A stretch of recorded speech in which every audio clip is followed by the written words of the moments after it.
Graça e paz, Igreja do Avivamento. Quem está feliz e crê que Deus está do seu lado, dá um glória a Deus aí. Amém. É uma alegria, né? Um privilégio muito grande estarmos diante do Senhor para servi-lo e para adorá-lo, né? Eu falo sempre que nós nunca devemos perder uma oportunidade de estar diante do Senhor para cultuar ao Senhor, para estabelecer, né?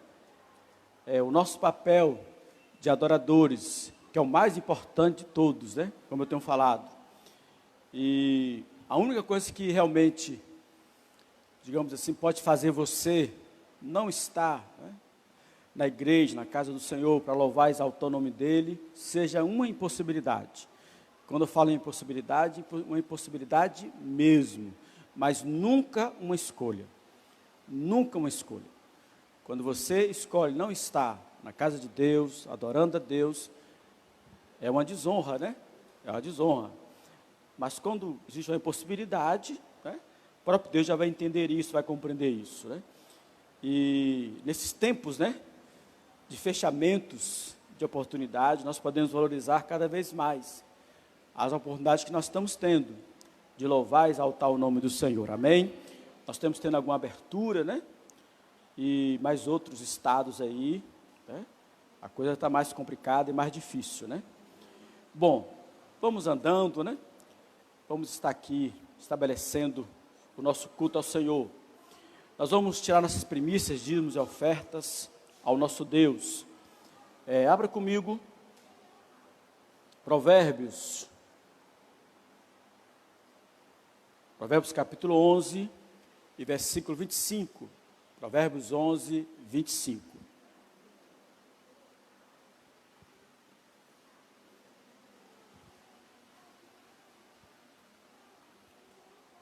Diz assim: alma generosa, essa vai prosperar, ou prosperará.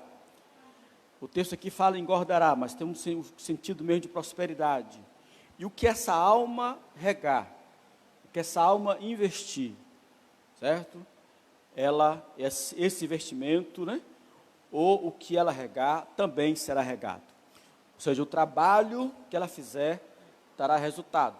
A base, né, ou a interpretação é essa. Queridos, eu tenho falado aqui muitas vezes a respeito desse tema, né, de trazer primícia, dízimos e oferta no altar de Deus. Eu sei que existe, né, até igreja, ministério, pastores, que não têm essa liberdade de falar a respeito disso. Eu não tenho problema nenhum,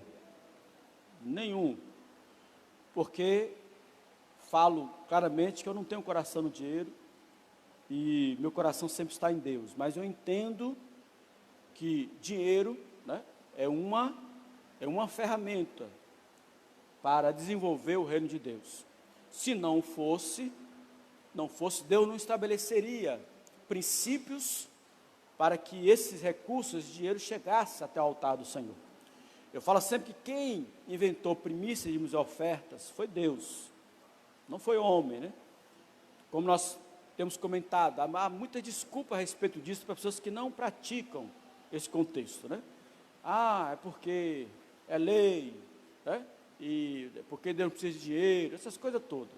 E a Bíblia rebate isso, né, de maneira muito clara, muito definida, né? Primeiro que a primícia, dízimos e oferta foi estabelecido antes da lei, certo? A primícia foi estabelecido em Abel, né? O dízimo em Abraão e as ofertas também, bem antes disso. Onde Deus já aceitava holocaustos como oferta de sacrifício de louvor e adoração a Ele.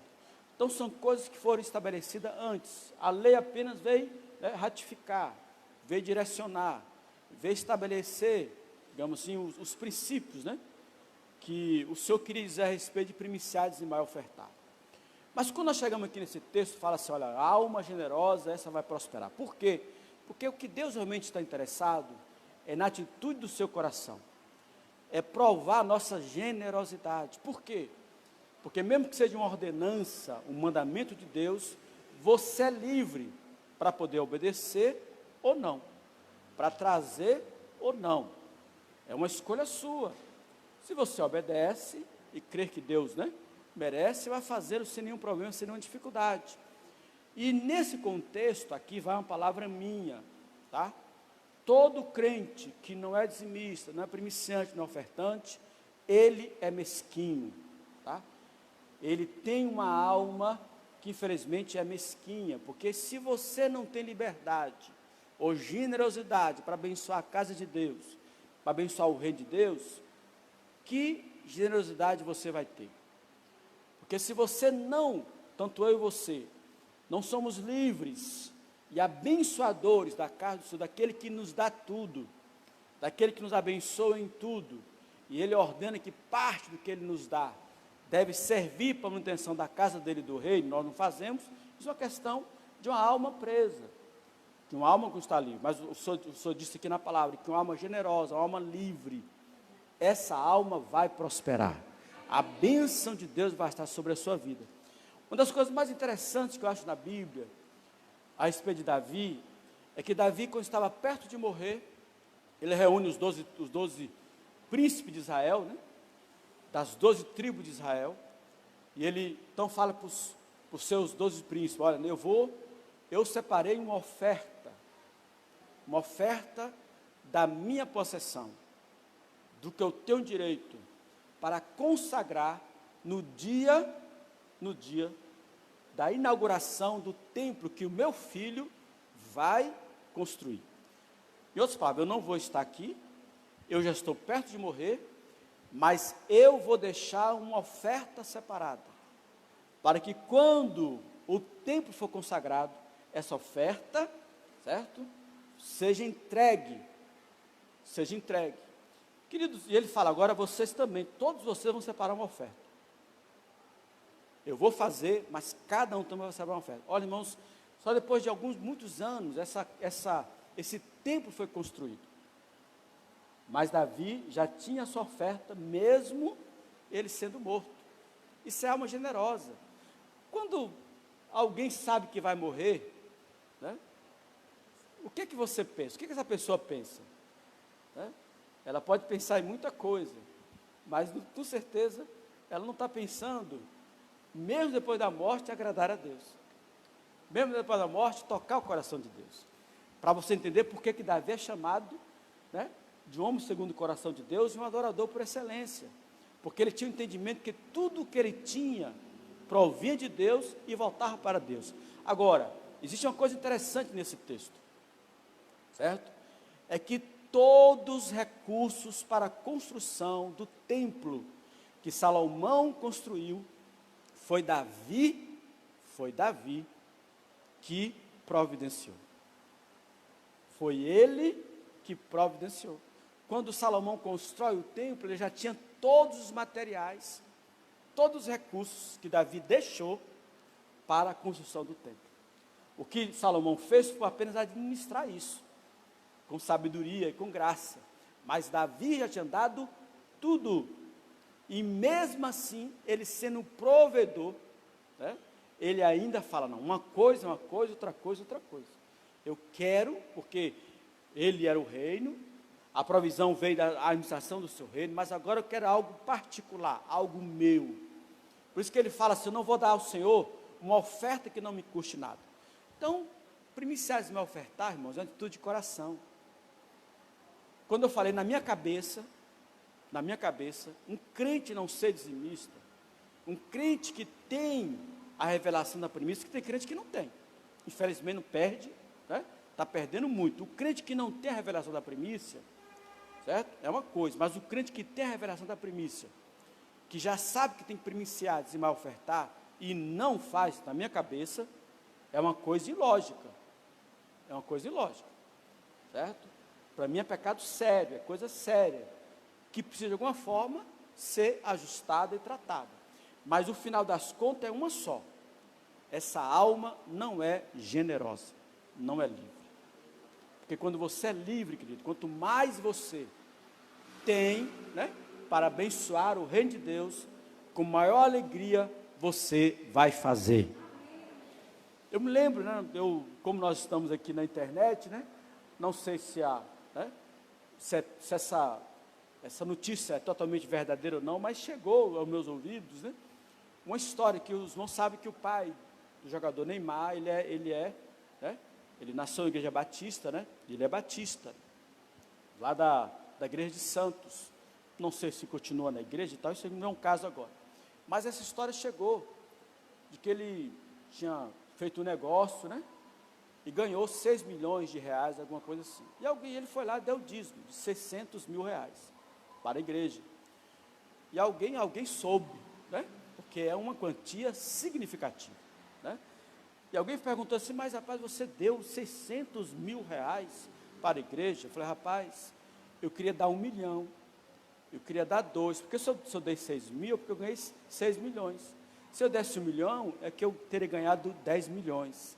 Se eu desse 20 ou 2 milhões, é porque eu teria ganhado 20 milhões. Olha a cabeça, né, o entendimento dele. Que a forma como ele abençoa o reino de Deus, já é um resultado da forma como Deus tem lhe abençoado. É simples assim, querido. Tomara que você tenha dízimos maiores, porque com certeza você vai ganhar mais, vai ser mais próximo. Eu tenho falado aqui muitas vezes, eu tenho orado para que Deus faça milionários, né, em nosso meio. Mas milionários que não sejam livres, milionários que sejam questionadores, milionários que sejam, né, mesquinhos. Deus não tem nenhum interesse. Deus não tem interesse, porque Deus quer nos fazer milionários, ou abençoados em todos os aspectos, para que nós sejamos canais. Tenhamos uma alma generosa e abençoadora. Que além de primiciar e dizimar, nós também sejamos livres para ofertar. Para ofertar. O bispo Rômio, né, que Deus, né, já o levou para a glória, ele falou algo interessante. Ele falou assim, se a igreja tivesse, né, um entendimento, né, de ofertar livremente, como dizima, por exemplo, a igreja nunca teria necessidade nenhuma. A verdade é essa. Porque às vezes fazemos por obrigação, e tem que fazer. Mas a oferta é ir além. A oferta é tocar o coração de Deus. Então, tenha uma alma generosa. Quando eu penso, né, eu não sei se isso vai acontecer, e também não é o meu objetivo, né? Eu não fico sonhando, eu vou ser rico, não tenho essa ideia na minha cabeça. Se Deus o fizer, nós queremos ser canais. Mas eu falo, se um dia eu tiver a oportunidade, né, de me enriquecer, eu quero ser um canal para abençoar. Quero ser um canal para abençoar muitas vidas, para fazer projetos que eu sei que dependem de recursos financeiros, que nós não fazemos porque não temos esses recursos. A verdade é essa, né? De vez em quando eu fico na internet, né, e vejo algumas fortunas, eu fico impressionado. Rapaz, como é que a pessoa tem tanto dinheiro e não faz nada? Não faz uma obra social, não ajuda ninguém. É um negócio meio estranho, né? Mas na verdade é porque a alma não é generosa. Porque quando a alma é generosa, ela, digamos assim, desfruta do que tem, mas também é canal para abençoar outros. Eu profetizo que você sempre será canal para abençoar vidas, para abençoar o reino de Deus. E Deus a cada dia vai lhe acrescentar. Como Paulo diz, faça com alegria, porque Deus ama ao que dá com alegria. Não é por peso, não é por obrigação, mas com alegria, querido. Porque é um privilégio, sempre será um privilégio. Nós trazemos primícias, dízimos e ofertas na casa do Senhor. E só para encerrarmos, Deus só vai pedir algo a você que primeiro Ele tenha lhe dado. Vamos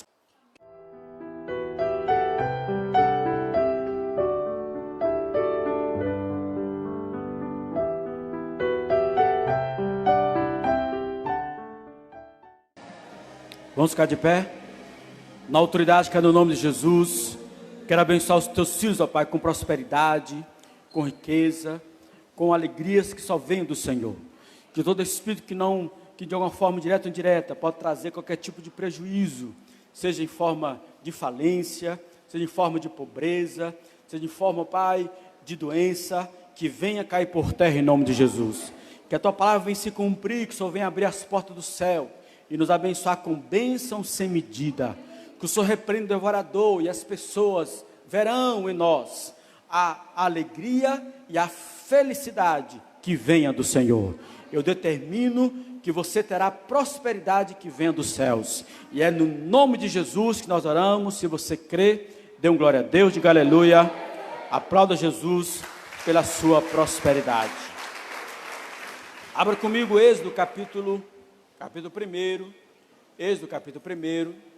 E vamos ler do versículo 5 em diante. A palavra dessa noite, eu até estou aqui pensando no tema dela, né? Mas eu vou escolher uma, né? Estabelecendo a bênção em tempos de lutas. Estabelecendo a bênção em tempos de luta. Hoje pela manhã nós já trouxemos uma palavra, né? Palavra que envolve essas questões de luta, né? Deus está nos dando essa direção. E com certeza, esteja atento aí, esteja ligado, que Deus tem algo para falar ao seu coração. Êxodo capítulo 1, vamos ler a partir do versículo 5. Todas as almas, pois, que desceram, ou que descenderam de Jacó, foram 70 almas. José, porém, não estava no Egito. Sendo, pois, José falecido e todos os seus irmãos, José já estava no Egito. Sendo, pois, José falecido e todos os seus irmãos, e toda aquela geração, os filhos de Israel frutificaram, e aumentaram muito, e multiplicaram-se, e foram fortalecidos grandemente, de maneira que a terra se encheu deles. Depois levantou-se um novo rei sobre o Egito, que não conhecera José, o qual disse ao seu povo: eis que o povo dos filhos de Israel é muito, muito e mais poderoso do que nós. Eia, usemos sabiamente ou de astúcia para com ele, para que não se multiplique, e aconteça que, vindo guerra, ele também se ajunte com os nossos inimigos, e peleje contra nós, e suba da terra. E os egípcios puseram sobre eles maiorais, tributos, ou feitores, né? Cobradores de impostos, para oprimi-los, para o afligirem, com suas cargas. Edificaram a Faraó cidade de tesouros, Pitom e Ramassés. Mas quanto mais os afligiam, quanto mais se multiplicavam, e tanto mais cresciam, de maneira que se enfadavam por causa dos filhos de Israel. E os egípcios faziam servir os filhos de Israel com dureza. Assim lhes fizeram amargar a vida com dura servidão, em barro e em tijolos, e com todo o trabalho no campo, com todo o seu serviço, e que os serviam com dureza.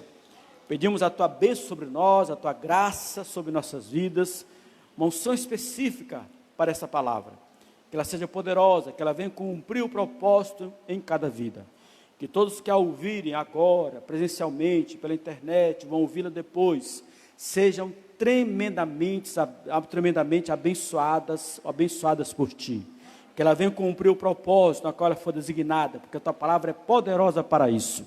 Qualquer outro espírito que não seja este entendimento e cumprimento desse propósito, está rejeitado em nome de Jesus. Somente aquilo que está no coração do Pai, do Eterno, vem se cumprir nessas vidas, em nome de Jesus, amém, graças a Deus. Queridos, nós conhecemos muito bem a história do povo de Israel no Egito. Foram 430 anos de opressão, de servidão e de escravidão. Mas tudo isso teve um início, um meio e um fim. Eu quero que você entenda que, né, os tempos que Deus estabelece, né, para cada situação, são tempos diferenciados. Mas existem tempos específicos para o começo da luta, né, para quando a luta é mais, digamos assim, né, mais ferrenha, mas também existe um tempo determinado para o fim dessa luta.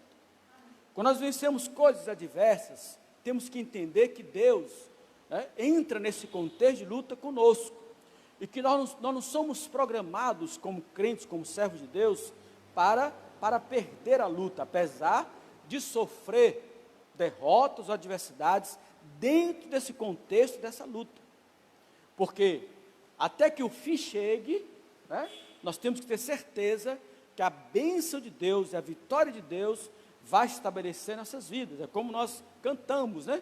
Se não deu tudo certo, é porque o fim ainda não chegou, porque no final da história vai dar tudo certo, né? A mão do Senhor vai estar a nosso favor.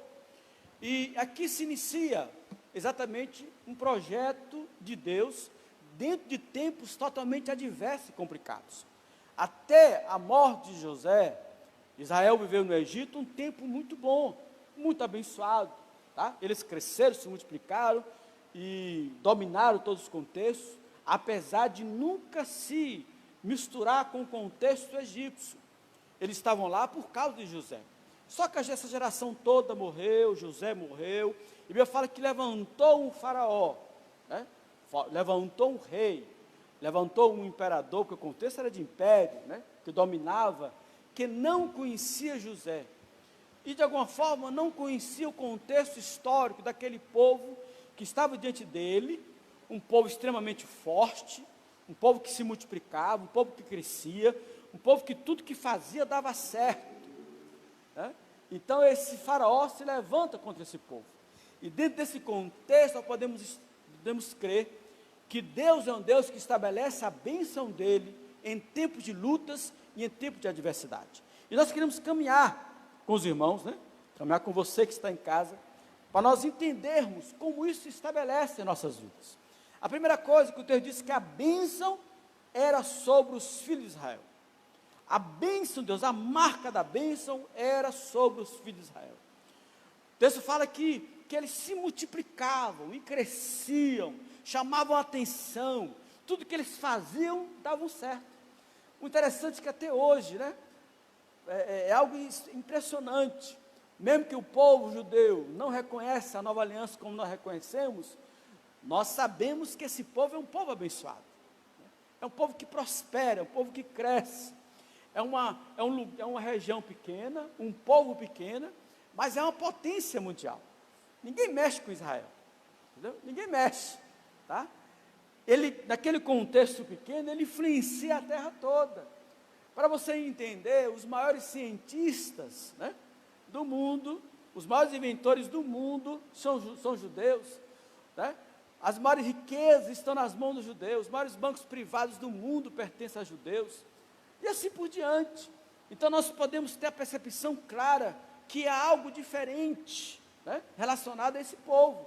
Isto é a marca da bênção, e não é diferente em relação àqueles que creem em Jesus, aqueles que são comprados e lavados pelo sangue do Cordeiro.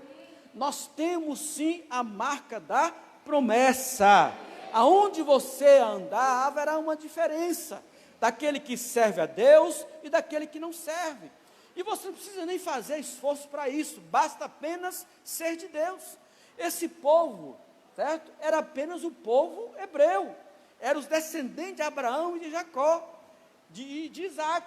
Ou seja, era apenas um povo, como outro qualquer, estava num império, né, numa região extremamente rica, e ali no contexto natural, Deus fazia valer essa bênção na visão de todos. Apesar de contrariedade e adversidades, eles cresciam absurdamente, a ponto de chamar a atenção. Eles eram fecundos, né? Eles se multiplicavam muito, ou seja, havia uma bênção, e o texto fala que se multiplicavam grandemente, certo? Havia uma frutificação grandiosa, a ponto de chamar a atenção, certo? Aparentemente até então, não seus inimigos, que depois se tornam seus inimigos. Queridos, aonde você andar, Deus abençoa aqueles que são dele.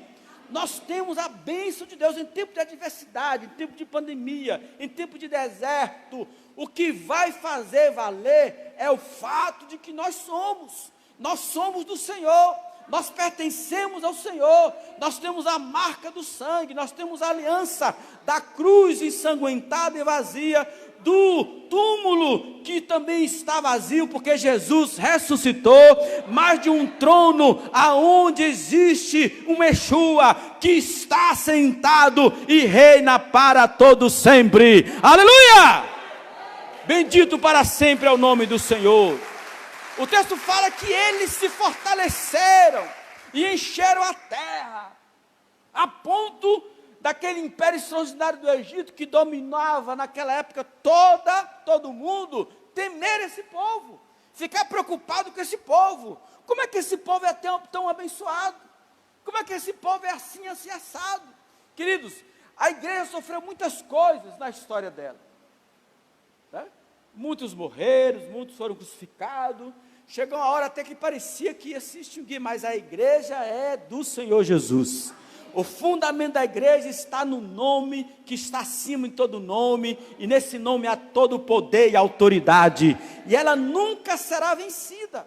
Ela pode sofrer, ela pode ser afligida, mas jamais destruída. Todos os impérios, todas as pessoas que se levantaram contra a igreja, caíram, tá? Caíram. Também nessa discussão do STF, se aprova ou não aprova, e alguns entram nesse contexto, a minha posição é muito simples, querido. Quem abençoa a igreja é abençoado, mas quem não abençoa, tem que ficar esperto, é só isso, porque o defensor da igreja é Deus.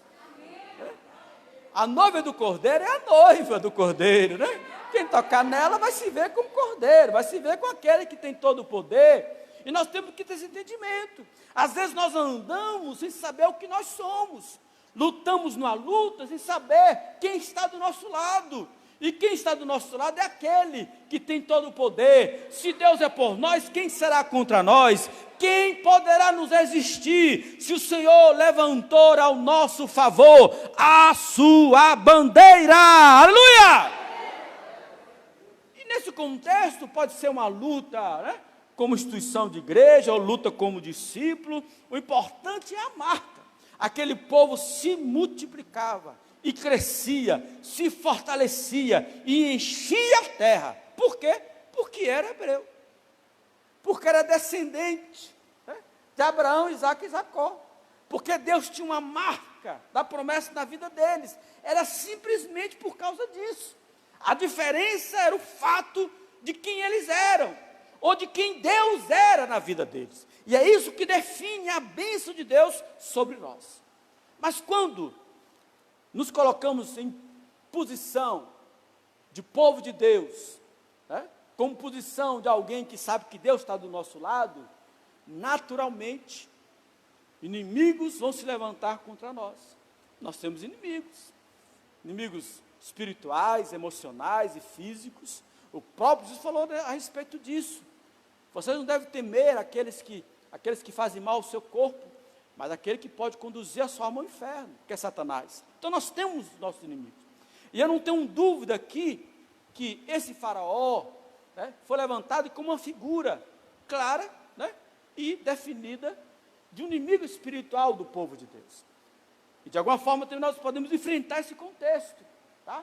E a primeira pessoa a chamar a atenção dessa bênção sobre o povo de Israel, sobre os filhos de Israel, foi justamente esse faraó.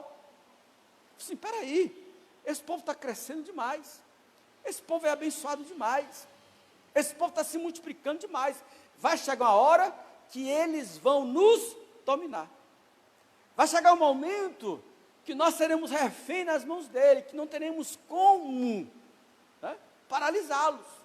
E o texto fala que, aqui a minha introdução fala de sabedoria, na outra tradução fala de astúcia. Olha, quem é astuto, certo? Quem é enganador, quem estabelece armadilhas para o povo de Deus é Satanás. Então, toda vez que nós somos abençoados, toda vez que nós tomamos posições diante de Deus, nós chamamos a atenção do inferno. A verdade é essa. E nós temos que ter cuidado em relação a isso. Eu me lembro que, alguns anos atrás, veio um apóstolo aqui, trazer a ministração, o apóstolo Gildo, para os 12, e ele falou uma coisa que eu nunca me esqueci, tá? Ele falou assim, olha, vocês agora que são 12, antes, vocês tinham, uma foto 3x4, lá no inferno, e com um alvo, procura-se, vivo ou morto, mata, destrói, Mas agora que vocês se tornaram 12, tem um outdoor, tem um outdoor bem grande. Agora imagine pastor e apóstolo, Então, para você entender que a bênção de Deus sobre a nossa vida chama a atenção do inferno, e você tem que compreender que essa luta, enquanto estivermos aqui, isso vai acontecer. Por isso que a vigilância é importante. O diabo fará tudo para nos destruir, para nos, digamos assim, nos tirar esse princípio da bênção de Deus sobre nossas vidas. Então, o faraó disse, olha, eles são mais fortes do que nós. Eles são mais fortes do que nós. Você imagina um negócio desse? Vindo da boca do inimigo? Ou seja, nós não podemos vencê-los, a não ser se usarmos de armas enganosas, de astúcias infernais. No processo natural, não podemos vencê-los, porque eles são mais fortes do que nós. Querido, se o inimigo reconhece que nós somos mais fortes do que eles, imagine nós podemos reconhecer que realmente nós somos mais fortes. Não porque temos força, mas aquele que tem toda a força está do nosso lado. Se você crê, dê um glória a Deus, diga aleluia. Aplauda Jesus, bendito para sempre é o nome do Senhor. Ou seja, nós temos que, de repente, muitas vezes, Satanás já reconheceu coisas em nós que nós não reconhecemos. Entramos numa luta, muitas vezes, já desprovido, né, de força, de autoridade, porque não tomamos posse daquilo que nós somos. O interessante é que isso aconteceu com o próprio povo judeu, o próprio povo hebreu, que quando viu os gigantes, nós vamos ser alimento aos seus olhos, porque eles não tinham a compreensão, né, o nível de bênção que estavam sobre eles, que podia vencer qualquer adversidade, qualquer gigante que se apresentasse diante deles. É por isso que Deus faz questão de reservar alguns gigantes lá na frente, para Davi revelar o seu poder, revelar a sua unção, e a sua fé em Deus. Então eles são mais fortes, e nós somos mais fortes mesmo, querido. Você é mais forte do que a sua adversidade, você é mais forte do que o seu problema, você é mais forte do que a pandemia, você é mais forte do que o deserto, porque o Deus que está em nossas vidas é mais forte. Tudo posso naquele que nos fortalece, aleluia! Bendito para sempre é o nome do Senhor. Mas ele fala assim, vamos usar de astúcias para com eles. Nós temos o poder, vamos manipular, vamos paralisá-los, né? Vamos acabar com esse contexto de multiplicação, vamos dar um jeito nisso, porque a função do inimigo é essa, certo? É paralisar-nos e tirar de nós o princípio da bênção, para que nós, através da adversidade e dificuldade, não possamos reconhecer quem está do nosso lado e quem está conosco. Satanás sempre vai usar de astúcia. Cuidado, querido. Batalha espiritual é uma coisa muito séria. Eu estou falando isso aqui muitas vezes. As nossas batalhas espirituais têm sido perdidas em casa, na família. Eu falei aqui hoje pela manhã, né, a respeito, Deus me deu uma palavra no final, né, uma direção assim que foi na hora, né, assim que foi de Deus. Eu falei para os pais aqui para a gente, olha, não venham para a igreja sem os seus filhos. Pode dar trabalho, pode ser aquela coisa, não venham sem os seus filhos, tá? Porque você precisa entender que a casa de Deus é um lugar para eles também, entendeu? Tudo que tiver ao seu alcance, porque é o que nós estamos caminhando, de nós termos pais na igreja e filhos no mundo. A verdade é essa, o caminho que está se desenhando é esse. E essa astúcia, quem está promovendo é o diabo. Ele está trazendo vários contextos que você precisa entender. No contexto aqui, não vamos ver mais tarde o que ele fez.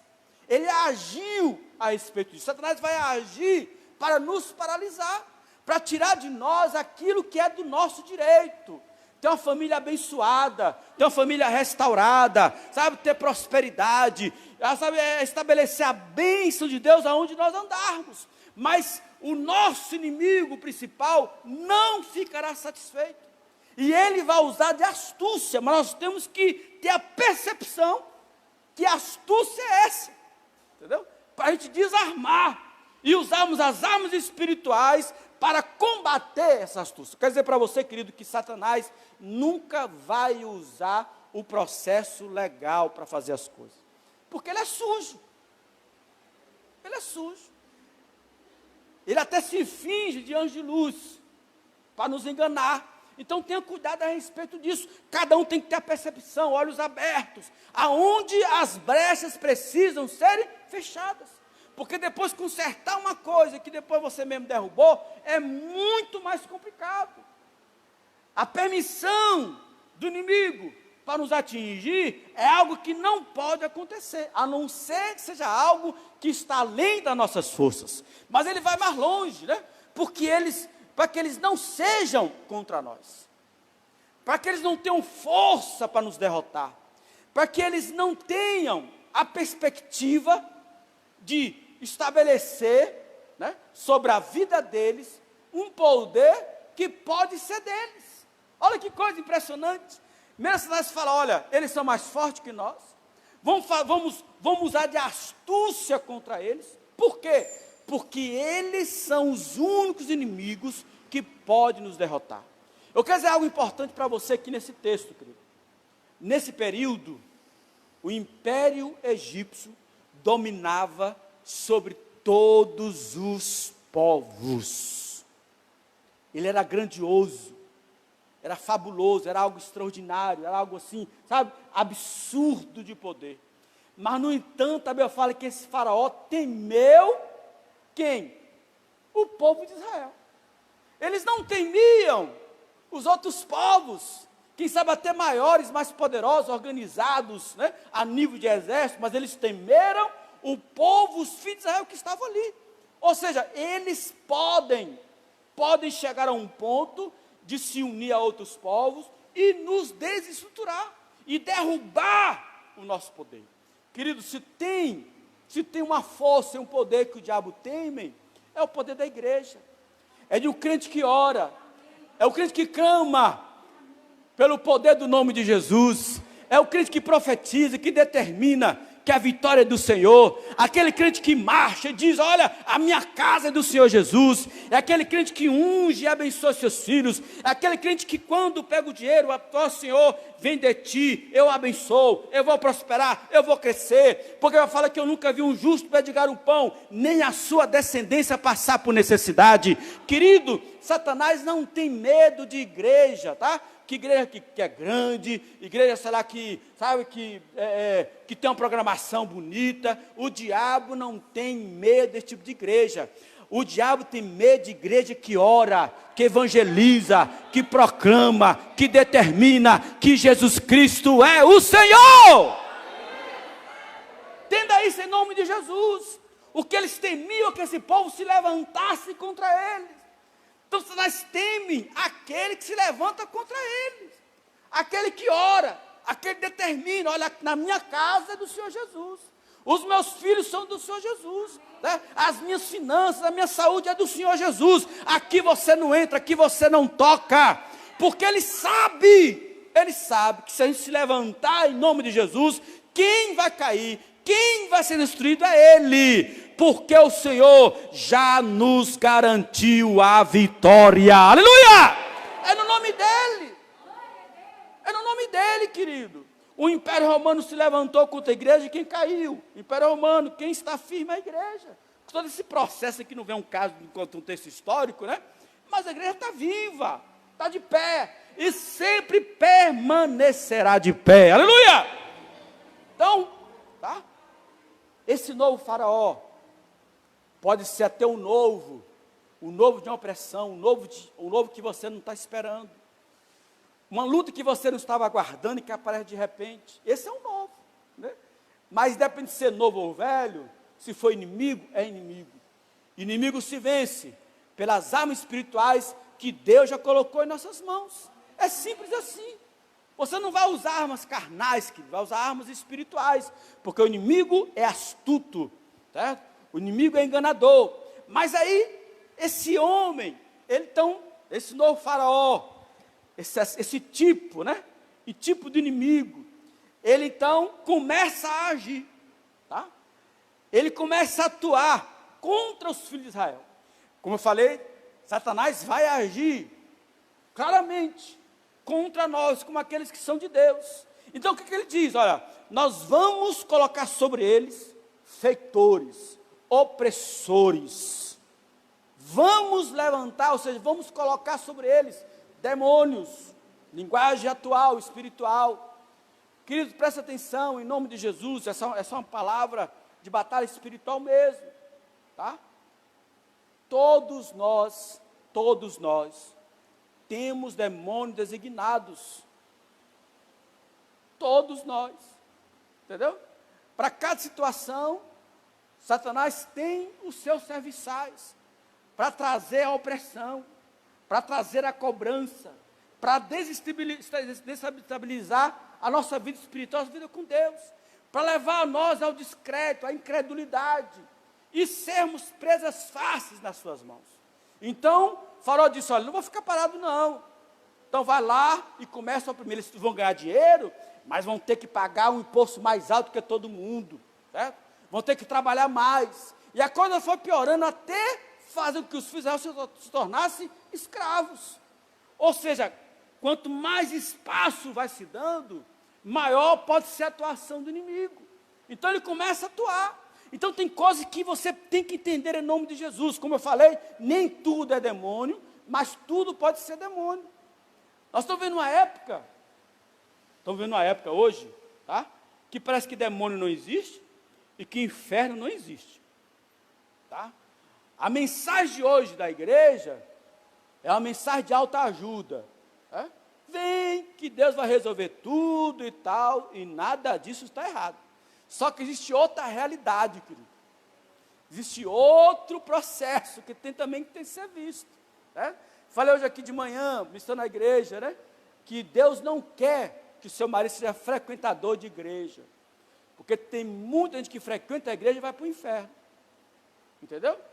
Deus quer que seu marido se converta.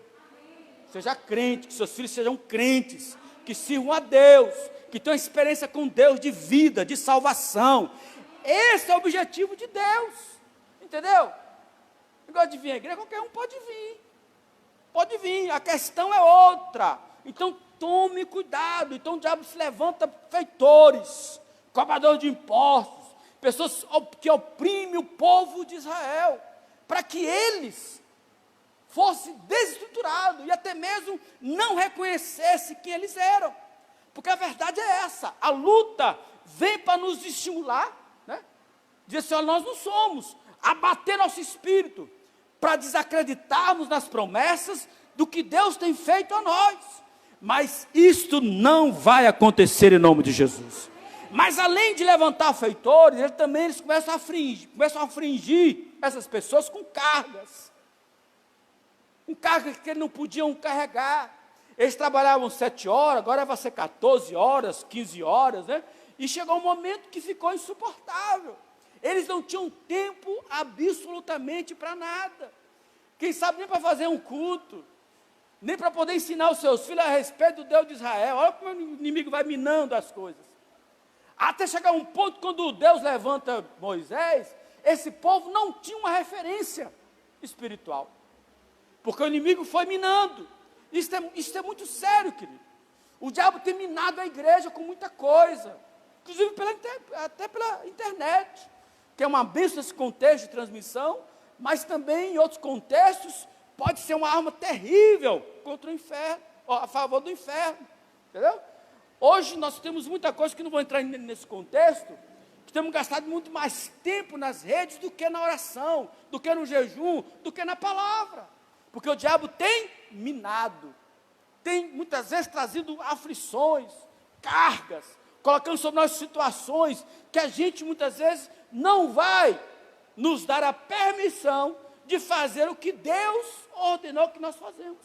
Como o contexto hoje é um contexto dos nossos dias contemporâneo, muitas vezes você está ligado a tanta coisa e não está se ligando às coisas espirituais.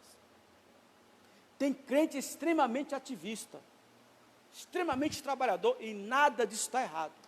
Mas se Deus não tem um lugar no seu tempo, então tudo mais não terá valor. Primeiro o Senhor. Buscai em primeiro lugar o reino dos céus e a sua justiça, e tudo mais vos será acrescentado. Se você recebe, dê um glória a Deus aí. Então entenda isso, você não pode aplaudir Jesus se assim o quiser.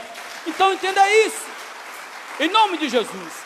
Ou seja, eles afligiam, mas aí foi pior. Né? Então fizeram desse povo escravos para construírem os seus palácios, as suas cidades. Uma chamava, né, Pitom e outra Ramessés. E todas essas duas cidades foram consagradas aos deuses do Egito. Ou seja, Faraó fez com que esse povo trabalhasse, certo? Para ele. Era um contexto opressivo, sem escolha, mas eu estou trazendo aqui uma realidade contemporânea, tá? É tão interessante, eu falo sempre, quem não dá, por exemplo, dízimo para a igreja, dá para o diabo. Entendeu? A verdade é essa. Vai dar.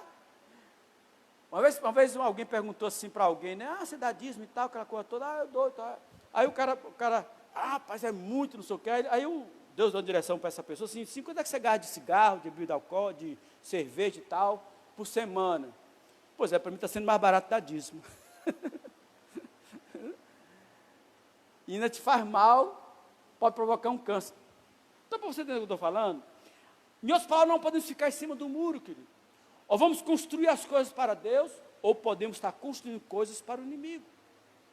Nós podemos estar dentro da igreja e gerando problemas em favor do inimigo. Quantos crentes que não estão em aliança com o ministério, com o pastor, que é crítico, vem para a guerra para criticar. Né? É Oswald Donnersfield, né? É o crítico principal. Ele está ali, ó, eu estou aqui para observar o que está de errado. Quem disse para você que Deus está pouco se lixando para a sua crítica? Entendeu o que eu estou falando? Em vez de chegar e construir e edificar. Aqui falei um dia desse, né? Quando alguém vê uma sujeira, né?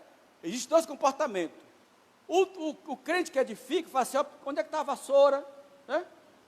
Onde é que está o pano? Vamos limpar aqui e tal, né? Limpa direitinho e tal. O outro não. Quem é responsável mesmo por isso aqui?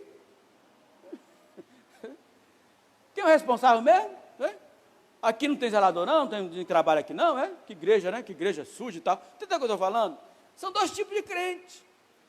Os que edificam para o reino, os que edificam para o inferno. Infelizmente o contexto aqui que, né, Faraó fez com que esse povo, que era filho de Israel, filho de Deus, edificasse as suas cidades. Deus lhe chamou para edificar o reino. Deus lhe chamou para você bênção. Deus lhe chamou para você ser canal. Deus chamou você para ser coluna. Deus chamou você para ser abençoador em todos os níveis. Quando alguém encostar em você, vai receber uma palavra de graça, de poder, de unção, que vai te levantar. Ele não chamou você fazer fuxico, não, ficar falando mal de outros, não, ficar questionando. Nós estamos numa época de questionamento. Né? A gente fica questionando problema teológico. Vai ser santo, querido.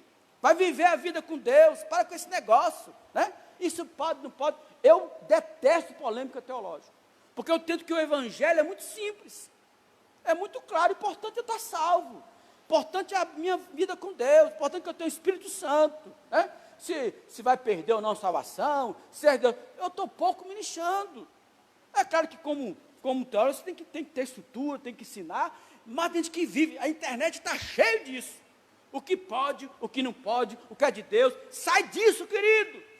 Vai viver a vida com Deus, vai orar, vai jejuar, vai ler a palavra, vai buscar o Senhor, seja cheio de Deus, e quando o demônio se levantar contra você, você vai levantar suas mãos, ele vai cair em nome de Jesus.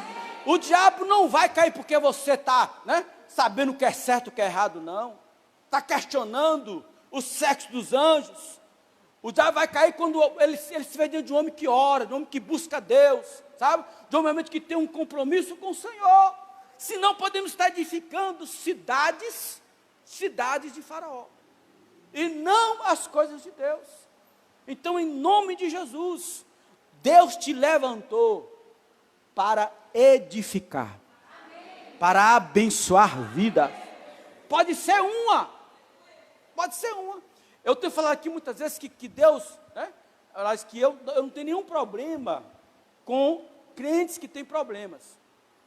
Eu tenho problemas com crente que é problemático. Entendeu? É uma grande diferença. A gente, como dentro de um contexto de unção, nós estamos aqui para abençoar a vida. Eu creio na unção que está sobre nós. Né? Uma palavra, uma oração, muda a história. Um decreto, né, de uma unção consolidada, muda a história de uma vida. Eu não tenho dúvida disso. Isso não é inerente a nós, vem de Deus. Né? Agora, é aquela coisa, tem gente que só é, né, só chega, em vez de ajudar, e, né, sei lá. Então você não pode ser um crente problemático, que edifica cidades para Faraó. Você tem que ser um crente que edifica coisas para Deus. Porque se Deus tiver que fazer alguma coisa nessa terra, vai usar a igreja, vai usar você. Por isso que ele fala que o mundo espera com expectativa a manifestação dos filhos de Deus. Eu sou filho de Deus, aleluia! Eu tenho a bênção. Mas parece que a coisa vai melhorar, não vai piorar, né? Aí, queridos, esse Faraó faz tudo, tá? Faz tudo, certo? Manda esse povo, levanta feitores, certo? Aflige com as cargas e faz com que eles construam cidades para si. Mas a Bíblia fala que nada disso paralisou aquele povo. Nada disso paralisou. A Bíblia fala que por mais que afligiam ou fosse afligido, mais eles cresciam e eram multiplicados. Que coisa, né? Porque isso é bênção. É marca da... Essa é a grande diferença, a gente que não entende isso, não compreende isso, entendeu? Uma coisa não anula a outra, tá? O fato desse povo perder a referência e tal, mas Deus tinha uma aliança com esse povo, como Deus tem uma aliança com a igreja, como Deus tem uma aliança com você, querido. Nada vai nos paralisar. Podemos sofrer cargas, podemos até ser algumas vezes refém do inimigo, mas o que Deus tiver fazer em nós, através de nós, Ele vai fazer. E se não for através de nós, Deus vai levantar outro para fazer. Se não for através dessa igreja, Deus vai levantar outra igreja para fazer. É assim que funciona. Porque o que Deus tiver que fazer, Ele vai fazer. Então, quanto mais que esse povo era oprimido, era afligido, sabe? Fizeram tudo, e pagaram as parteiras, para matar não sei o quê, e PPP, mais eles cresciam, mais eles se multiplicavam. Ou seja, não existe nada nessa terra que pode paralisar a unção e a bênção de Deus que está sobre a sua vida e sobre a igreja. Nós somos do Senhor, querido. Não é tempo de temer, é tempo de crer. Não é tempo de nos recuar, é tempo de avançarmos. Que nesse tempo de adversidade, pessoas estão com a perspectiva de ouvir uma palavra de fé, de ouvir uma palavra de esperança, de alguém que ore, de alguém que interceda, de alguém que saiba que existe uma igreja que foi totalmente levantada por Yeshua HaMashiach, e o poder dele está nessa igreja, e nós cremos que esse tempo de adversidade é o tempo que Deus vai fazer mais milagres em nossas vidas, e que a multiplicação e o crescimento em todos os níveis vai acontecer. Eu tenho falado aqui muitas vezes que depois desse tempo vamos viver o melhor tempo de nossas vidas. Quando eu encontro alguns pastores, amigos nossos, nós vimos lá em Feira de Santana e tal, e temos muitos amigos até por internet. Aí, Irlã, como é que tá as coisas e tal? Eu falei, estamos aqui na luta, na bênção, né? Aí vem aquela pergunta, né? E dinheiro para aluguel, quem não sei o quê? Eu falei assim, não, normal. Estou dizendo que está tudo resolvido, mas cada mês é uma... Sempre foi assim. Você acha que desde... Né? Você pensa que tem quantos anos, né, que a gente vive nessa luta? Desde o dia que essa igreja foi estabelecida.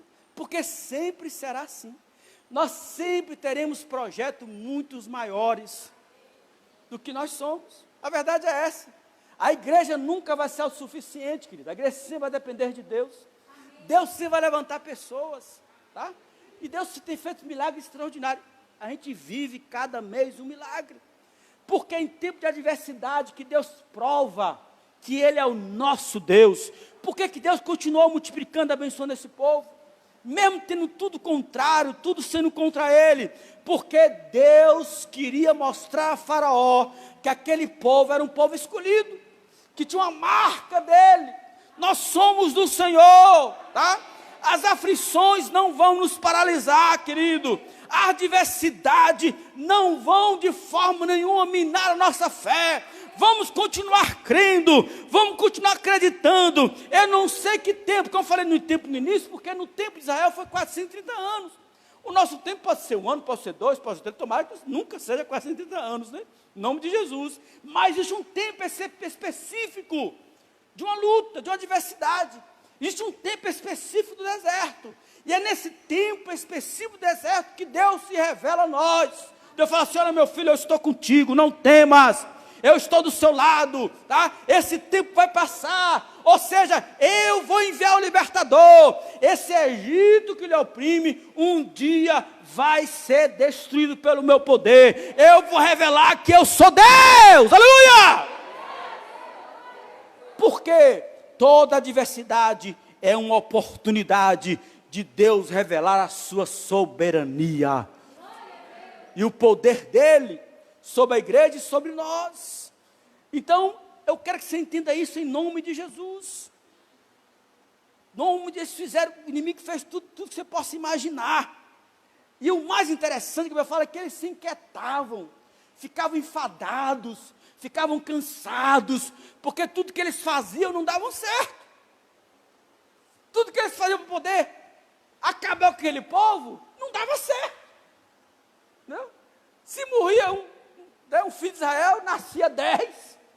Bom, então vamos matar todos os meninos, né? E agora ficar só as meninas. Aí para Deus joga lá uma unção sobre as parteiras, né? E Deus preserva os meninos, sem ninguém saber. Agora imagine Joquebede. Até ministrei um dia desse sobre Joquebede aqui, né? Quando Joquebede teve o seu filho Moisés, havia um decreto de morte sobre Moisés. E ele, por um bom tempo, ela teve que esconder Moisés. Querido, segurar choro de criança é fácil? Né? Tem uns aí que não estão dormindo, né? Um tal de Wesley da vida e tal, está 5 hoje, né? Todo, né? Está assim, né? Como, né? E aí, né? Ele passa por mim e fala, né? Quem é você, né? Porque não dorme, né? Alguns que estão maiorzinho um pouquinho já sabem. Porque a criança chora legal. Mas ali estava o libertador. Ali estava alguém que Deus ungiu para libertar o povo de Israel. E Deus preserva esse menino, essa criança, porque Deus é assim, querido. Deus estabelece o milagre dele. Enquanto você achar que pode, que é pela sua força, sua esperança, sua perspectiva, não vai acontecer nada. Mas quando nós entendemos, vem de Deus, é para Deus, é Deus que vai fazer. Aquele povo sofreu. E eu não queria estar no meio daquele povo. Não queria. Foi muito complicado. Mas o tempo da aflição dele acabou. Capítulo 3 de Êxodo, Deus fala assim: eu vi a aflição do meu povo e eu desci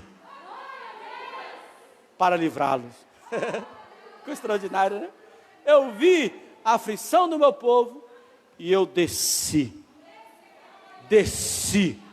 para livrá-lo. Querido, quando Deus tem um compromisso com a igreja e com você, Ele está vendo tudo. E Ele vai descer. Ele vai fazer, Ele vai mudar a sua história. Crê nisso em nome de Jesus. É tempo de crermos na perspectiva que nós mesmos esperarmos, Deus vai se revelar. Aleluia! E o seu poder será tremendo, extraordinário em nossas vidas. Eu verei a glória do Senhor, eu verei os milagres do Senhor, eu verei a provisão do Deus Altíssimo, eu verei a mão forte de Deus ao meu favor e a favor da sua igreja. Nós não seremos envergonhados, porque aquele que nos chamou é poderoso para nos garantir a vitória. Se você crê, dê glória a Deus, diga aleluia, celebra o Senhor, joga as cadeiras para cima e glorifica o Senhor, porque ninguém vai nos paralisar. O que Deus tiver que fazer, Ele vai fazer. E o tempo da promessa se cumpriu. Os irmãos conhecem a história. Mas o mais importante, querido, que no final da história, nós temos o exército do Egito boiando no Mar Vermelho, nós temos o império do Egito sendo completamente destruído e o povo marchando para possuir a terra prometida. Porque esse é o final, querido. Porque nós somos filhos de Deus. Nós temos a bênção de Deus. É em tempo de adversidade que a bênção se estabelece. É em tempo de dificuldade que Deus se faz reconhecer o que nós somos para Ele. Vamos ficar de pé? Bendito para sempre é o nome do Senhor. Bendito para sempre é o nome do Senhor. Aleluia. Eu quero que você levante as suas mãos e comece a louvar ao Senhor. Comece a louvar ao Senhor. Comece a glorificar ao Senhor. Porque Deus é muito bom. Deus é muito bom.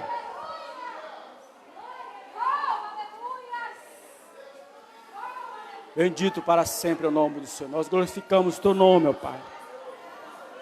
Nós glorificamos o Teu nome. Nós somos do Senhor. Nós temos uma marca, Senhor. Podemos estar sofrendo, podemos estar passando por adversidade. Podemos até não ter perspectivas. Mas a nossa fé continua em Ti, Senhor. A nossos olhos continuam voltados para a sala do trono. Tu és o autor e consumador da nossa fé. Nós cremos que o melhor de Deus está por vir. Toda tristeza, angústia, aflição vai cair, vai ruir por terra. Porque o que Deus tiver que fazer, Ele vai fazer. Queremos apenas estar ciente do que nós somos, da aliança que nós temos com o Eterno, que foi feita na cruz do Calvário, aonde o Seu sangue foi derramado, Senhor, aonde o Seu sangue foi vertido, aonde a aliança indestrutível foi consumada. Mas não só isso, aquele que morreu na cruz, Ele tomou para si a morte do inferno, da morte do inferno. Ele venceu os demônios do inferno e ressuscitou no terceiro dia, e está sentado à destra do Pai. É o nosso Senhor, e nós temos a marca do Seu sangue. Somos os Teus filhos. Nós somos do Senhor. Nós somos do Senhor. Satanás não vai nos paralisar, Senhor. As aflições não vão minar a nossa fé. O que Deus tiver que fazer, vai fazer. O tempo da vitória vai chegar. E o tempo da aflição vai cair. Nós cremos, ó Pai, em nome de Jesus. Em nome de Jesus. Em nome de Jesus. Aleluia! Graças a Deus. Aleluia.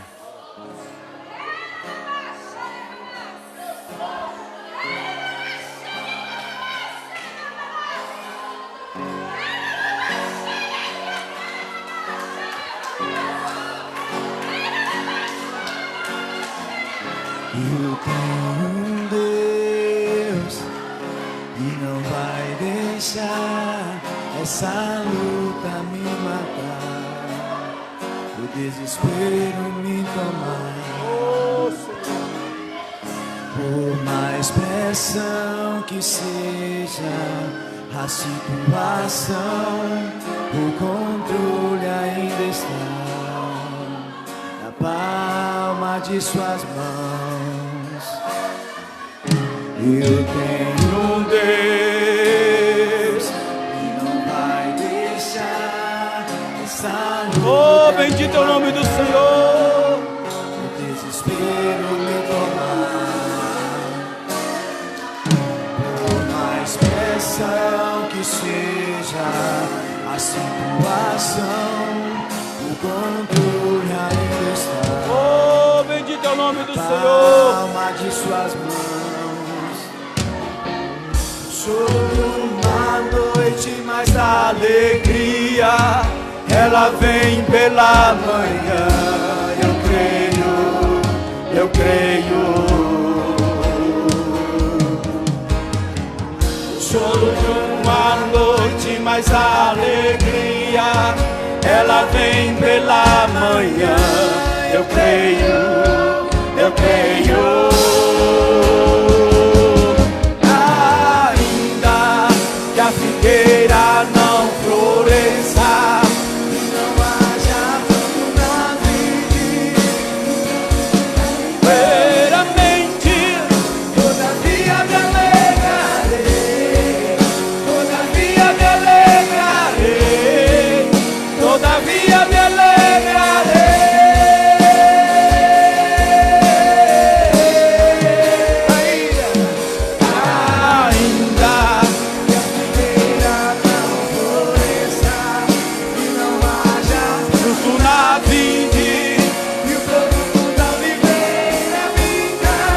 Todavia me alegrarei, todavia me alegrarei, todavia me alegrarei.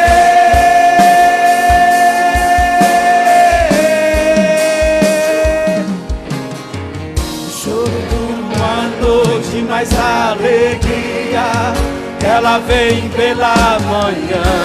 Eu creio, eu creio.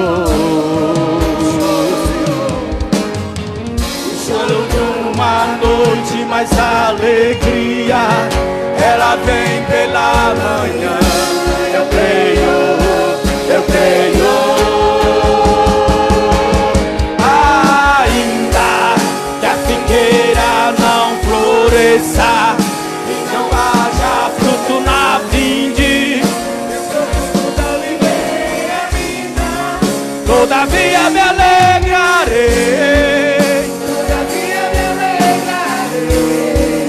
Todavia me alegrarei.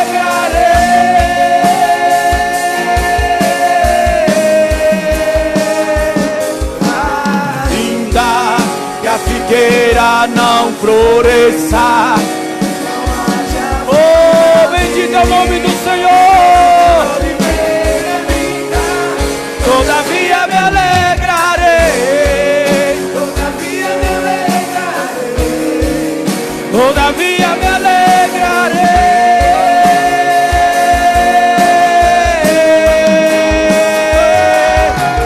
Oh Senhor,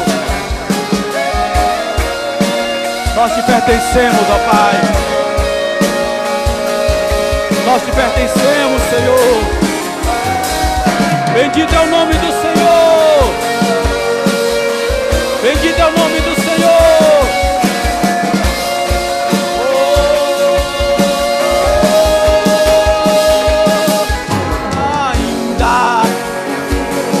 Glorifica o Senhor pela escolha. Glorifica o Senhor porque você é. Nós somos do Senhor. Nós somos filhos de Deus Altíssimo.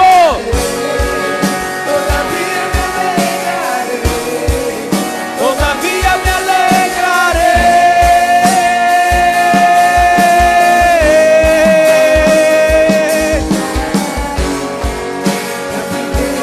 Não floresça, fruto na vinde, todavia me alegrarei. Todavia me alegrarei. Quer que você levante as mãos para os céus? Levante as mãos para o céu como ato de rendição. Que você pertence ao Senhor. Que você é de Deus. Que você está em aliança com aquele que tem todo o poder. E se você crê nisso, então aplauda Jesus. Pode aplaudir. Aplauda mais forte, mais forte, mais forte, mais forte, mais forte. Aplauda mais forte. Porque nós somos do Senhor. Nós pertencemos ao Senhor. É a bênção que estabelece a vitória. É o fato que nós somos em Deus que vai nos fazer mais que vencedores. É em Deus que nós podemos. E somente nele. Aleluia! Graças a Deus. Aleluia. Deus é bom. Nós vamos encerrar, né? vamos encerrar. Né? Aleluia. Uma das coisas interessantes na Bíblia, querido, é que o texto fala que Faraó e os seus se cansaram. Porque tudo que faziam contra o povo de Israel não dava certo. Eu lembrei de Davi, né? Durante alguns anos, Saul fez de tudo para matar Davi. E Saul tinha um exército todo a favor dele. E a Bíblia fala que todas as armadilhas de Saul não se vingavam. Porque Davi era uma escolha de Deus. Era ungido de Deus. Entende isso? Em qualquer situação, querido, em qualquer outro contexto, Davi não duraria nem um mês. Imagina um exército à disposição de um país em que sua cabeça está a prêmio. E Deus preserva esse homem e depois coloca esse homem à frente desse exército. Só Deus faz isso, querido. Eu não sei como é que tem gente que acha que as coisas é pela sua força, né? Não existe isso. Eu estou na perspectiva, ainda estou na perspectiva, que é Deus que vai fazer. Eu estou aqui só esperando, né? Não vai levar 430 anos, não. Vai ser um tempo, cada um tem o seu tempo. Mas quando o tempo chegar, e vai chegar,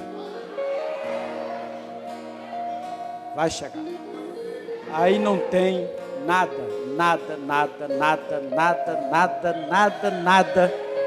que vai segurar o que Deus tem para você, o que Deus tem para nós. Aplauda Jesus mais uma vez. Nós vamos. Nosso tempo está limitado, né? Nós temos que ficar até as 9 horas, vamos cear ainda. Quer que você se assente um pouco ainda? Eu ficaria aqui a noite toda, está muito bom. Uma unção muito boa aqui. Mas a questão da palavra, sim, eu vou despedir, né? A questão da palavra é justamente essa, né? Que a palavra continua. Quero te abençoar com paz, com alegria, com prosperidade, com a certeza que Deus está com o seu lado. Você também que está em casa, a mesma coisa, tá? Deus lhe abençoe e até a próxima, em nome de Jesus. Amém?